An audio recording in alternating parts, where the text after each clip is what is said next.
میں جو پڑھ رہا ہوں 3 سال کے اندر کا واقعہ ہے، کربلا معلیٰ میں ہوا ہے۔ اس واقعے کے عینی شاہد زندہ ہیں، موجود ہیں۔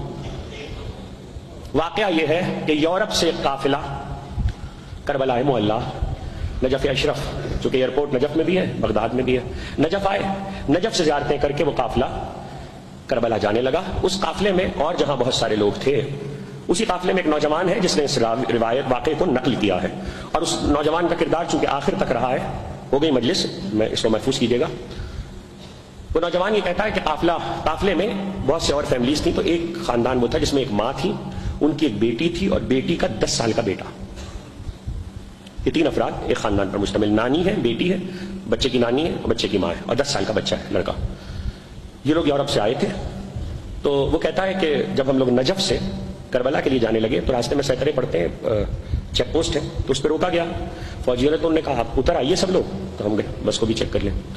تو سب اتر آئے تو لڑکے کی ماں نے، بچے کی ماں نے کہا آفیسر سے کہ بچہ جو ہے وہ ابھی سویا ہے، تو اگر آپ اجازت دیں تو بچے کو میں سوتا چھوڑ دوں، گاڑی میں اٹھاؤں گی تو نیند خراب ہوگی۔ چلے ٹھیک ہے۔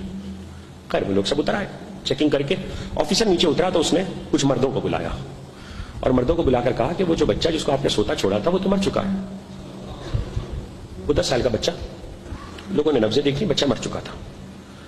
ہے اب ظاہر ہے 10 سال کا بچہ، ماں ہے، نانی ہے، مرد بھی کوئی نہیں ہے گھر کا ساتھ، ماں کی کیا حالت ہوئی ہوگی۔ آفیسر نے یہ کہا کہ چونکہ اب آپ کے ساتھ میت ہے اس لیے اب آپ لوگ کربلا ابھی نہیں جا سکتے، نجف قریب ہے، آپ پہلے نجف واپس چلے جائیں اور بچے کی تدفین کر لیں، پھر آپ لوگ کربلا آئیے گا۔ یہ لوگ واپس نجف ہو گئے۔ اس نوجوان نے جس نے واقعے کو نقل کیا ہے، اس نے بچے کو اپنے ہاتھ سے قبر میں اتارا ہے، وادی السلام میں تدفین کی ہے۔ یہ لوگ کہتے ہیں کہ ہم لوگ تدفین کی بچے کی، خیر وہ جو وقت بھی گزرا، پھر ہم لوگ کربلا آ گئے۔ بچے کی ماں پر یہ اثر ہوا کہ اس کے بعد سے وہ کسی حرم میں نہیں گئی زیارت کرنے۔ دیکھیے میں ایک بات عرض کر دوں اس سے پہلے کہ واقعہ آگے بڑھاؤں، ہر انسان کے قلب کی ایک الگ کیفیت ہوتی ہے اور اس کا مولا سے اپنا لگاؤ ہوتا ہے۔ ہم کسی کے طور طریقوں پر کہ وہ مولا کے ساتھ کیسا لگاؤ رکھتا ہے ہم اس پر اعتراض نہیں کر سکتے۔ وہ عورت، وہ ماں بچے کی کسی حرم میں نہیں گئی، لوگوں نے بہت سمجھایا، اس کی ماں نے، بچے کی نانی نے کہا کہ بیٹا اللہ نے دیا تھا، لے لیا، مولا نے واپس اور دے دیں گے، تم چلو۔ خیر کئی دن گزر گئے، جب یہ لوگ واپس ہونے لگے اور ان کی فلائٹ تھی تو اب ان کو چونکہ واپس جانا تھا نجف، تو کربلا معلیٰ سے، تو اس کی ماں نے کہا لڑکی کی، بچے کی نانی نے کہ بیٹا اب ہم لوگ جا رہے ہیں، جانے پھر کب کربلا آنا ہو الوداع کر لو، روزے سے رخصت ہو لو۔ تو کہتے ہیں کہ یہ سمجھانے پر وہ بچے کی ماں آ گئی۔ واقعہ اب اس کے بعد جو ہے مجھے نہیں معلوم آپ کیسے سنیں گے۔ وہ کہتے ہیں کہ جس وقت وہ ماں ان کے کہنے پر آئی تو یہ پورا قافلہ، چونکہ پارٹیشن جب سے لگے ہیں روزوں میں تو اندر زیارت نہیں پڑھ سکتے، تو صحن میں کھڑے ہو کر روزے کے یہ حضرت عباس کے صحن میں زیارت پڑھ رہے تھے، پورا قافلہ زیارت پڑھ رہا تھا۔ تو یہ نوجوان کہتا ہے کہ ہم لوگ زیارت پڑھ رہے تھے کہ ہم نے دیکھا بچہ سامنے سے چلتا ہوا۔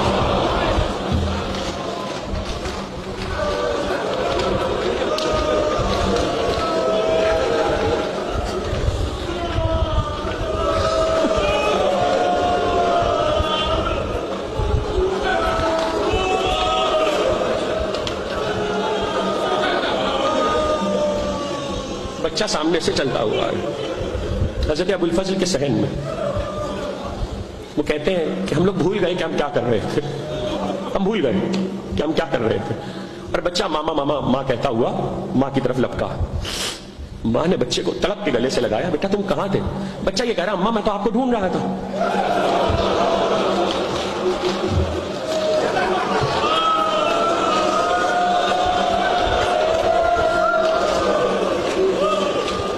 جن لفظوں میں بچے نے سنائی ہے بات، انہی لفظوں میں عرض کر رہا ہوں۔ بچے نے کہا کہ ماما میں آپ کو ڈھونڈ رہا تھا۔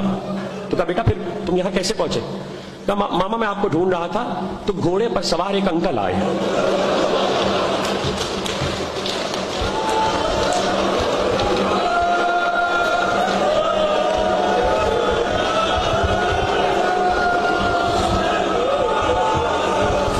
خدا آپ کی آوازوں پہ رحمت نازل کرے، خدا آپ کی آنکھوں پہ رحمت نازل کرے۔ جوان تھے، وہ مجھ سے کہنے لگے تم کس کو ڈھونڈ رہے ہو؟ کہ میں اپنی ماں کو ڈھونڈ رہا ہوں۔ تو مجھ سے کہنے لگے اچھا ایسا کرو میرے گھوڑے پہ میرے پیچھے بیٹھ جاؤ، میری پشت کے پاس گھوڑے پہ بیٹھ جاؤ۔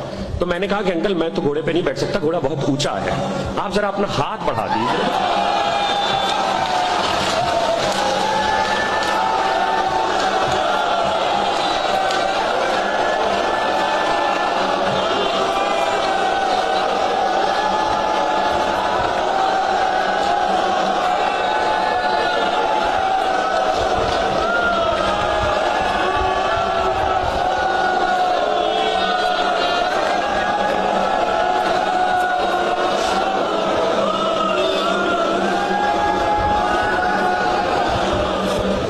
اپنا ہاتھ بڑھا دیجئے، میں آپ کا ہاتھ پکڑ کے گھوڑے پہ سوار ہو جاتا ہوں۔ تو انہوں نے کہا بیٹا میرے ہاتھ نہیں ہے،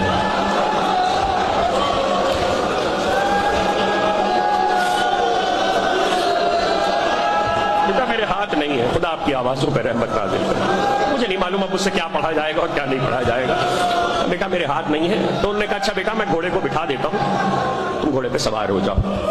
تو وہ کہتا ہے بچہ کہ انہوں نے گھوڑے کو بٹھا دیا، میں گھوڑے پہ سوار ہوا۔ جب گھوڑے پہ سوار ہوا تو جیسی سوار ہوا انہوں نے گھوڑے کو بلند کیا تو میں نے دیکھا ایک اور گھوڑا ہے اور اس پر بھی ایک سوار ہے اور وہ عمر میں ان سے بڑے ہیں۔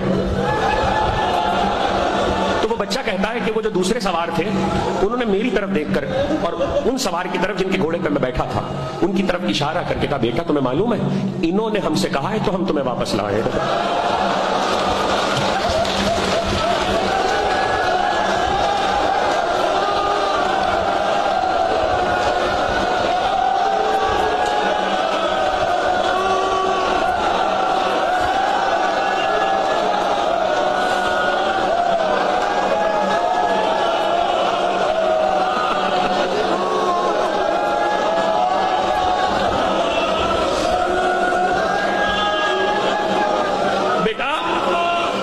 انہوں نے ہم سے کہا ہے تو ہم تمہیں واپس لائے ہیں۔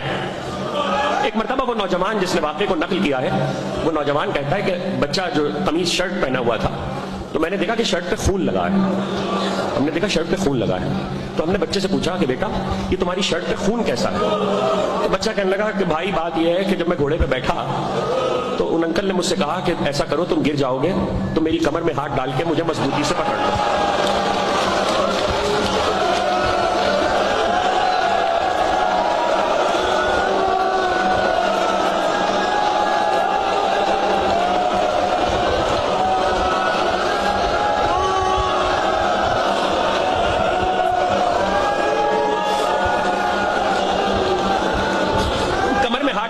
مجھے مضبوطی سے پکڑ لو بھائی۔ میں نے انہیں کمر میں ہاتھ ڈال کے مضبوطی سے پکڑ لیا، ان کے بدن پہ جو لہو لگا تھا وہ میرے لباس پہ لگ گیا، میری شرٹ پہ لگ گیا۔ یہ نوجوان کہتا ہے کہ ہم لوگوں کے سمجھ میں ہی نہیں آیا، ہم اتنے حواس کھو چکے تھے، کہتے ہم لوگوں کی فلائٹ تھی لیکن ہم نے فلائٹ مس کر دی اور ہم واپس نجف گئے۔ اس نوجوان کا بیان ہے، کہتا ہم نجف گئے، واقعہ ختم ہو گیا، کہتا کہ ہم نجف گئے اور میں نے وادی السلام میں وہاں باقاعدہ انتظامیہ سے اجازت لی قبر کھودنے کی، یہ واقعہ سنا کر۔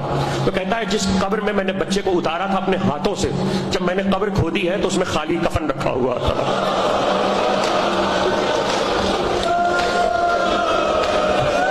رو چکے ہیں، میں پڑھ چکا، بس مجھے ایک جملہ کہنا ہے، اس کے بعد شاید میری بھی ہمت نہ ہو کچھ پڑھنے کی۔